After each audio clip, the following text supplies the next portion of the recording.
राज्य को कोटि कोटि नमन करता हूँ। ये जो इतिहास, भाटियों का इतिहास कोई कलमों से नहीं लिखा है, उन्होंने अपने त्याग और बलिदान, अपनी नंगी तलवारों, खून से उस इतिहास को लिखा गया है। अगर ये भाटी लोग नहीं होते, उत्तर भड़कीवाड़ भाटी जैसा उपाधि से ये मालूम पड़ता है, उत्तर भड़कीवाड़ भाटी का मतलब है उत्तरी भारत से लेकर के पूर्वी भारत तक की पूरी रक्षा का बीड़ा इन भाटी वंशों ने अपना निभाया है। और अगर ये भाटी, उत्तर भड़कीवाड़ भाटी अपना बलिदान अगर नहीं देते तो शायद ये इलाका भी वर्तमान में जैसे जम्मू कश्मीर की हालात पर ये भी बन पड़ता। हमारे पास कलम नहीं, शाही नहीं जो लिख सके इतिहास।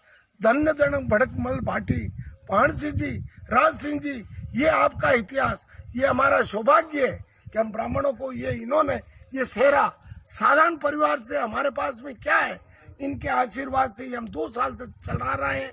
और इस कार्यक्रम को और ज्यादा से ज्यादा हम इस इतिहासकारों के इस मेरे 2 शब्दों के द्वारा मैं राज्य सरकार और भारत सरकार को निवेदन करता हूं कि जिन उत्तर भड़कीवाड़ भाटियों की वजह से ये पूरा भारत ये कहां से लड़ते आए, इतिहास में कोई ऐसा स्थान नहीं है कि जो उस पर हम बिड़त लिख करके बता सके। काशी, मथुरा, प्रागवन, गजनी और भटनेर, दुगम, देरावर, लुद्रू, नो जैसलमेर, नो तो जैसलमेर नो है।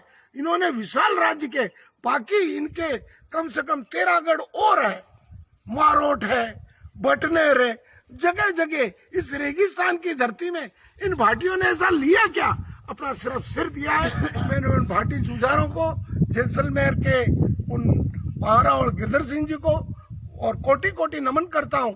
महाराणा और गिरधर सिंह जी ने जो लास्ट में जो ये भाटी लोग त्याग बलिदान के परिचय है। लोग कहते हैं गेडी लेवड़ा फिर रहा है, अरे इन्होंने सीमाओं पर भी सैनिकों के साथ में आगे बढ़ करके भारत की सीमा में अपने कर्तव्य पालन किया है। और सैनिकों को आज भी हमारे इन भाटियों की वजह से पाकिस्तान का पश्चिम सीमा का सीमा आज भी सुरक्षित है। इनका श्रेय इनको ही जाता है। लेकिन मुझे इस बात का दुख है कि कभी भी किसी भी व्यक्ति ने ये प्रयास ही नहीं किया कि उत्तर भड़कीवाड़ भाटियों का इतिहास है, 2.5 शाखा बता दिए, जैसलमेर पर्यटन स्थल बता दिए। अरे ये जमीन बची कैसे? इन्होंने अपने कभी भी तलवार का वार पीठ में नहीं लिया है, छाती के मुंडे रहे और अड़े रहे पश्चिम में, और अड़ते अड़ते गजनी से लेकर के जैसलमेर तक अड़े रहे।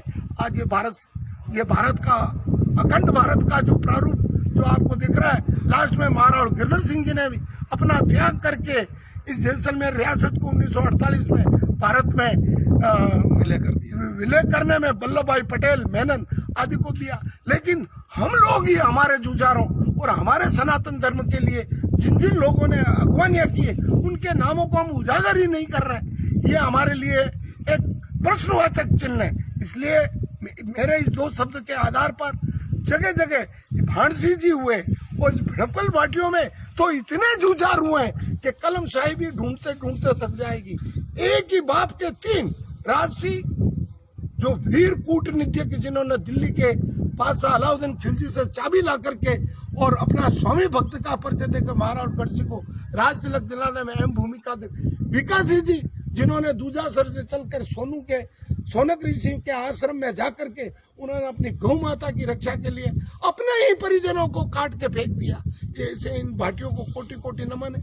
ये भाणसी जी के स्थान पर आज हम आए, ये हमारा सौभाग्य है कि भाणसी जी की कृपा से दुर्गम इलाका है, इसमें हम चल करके आए।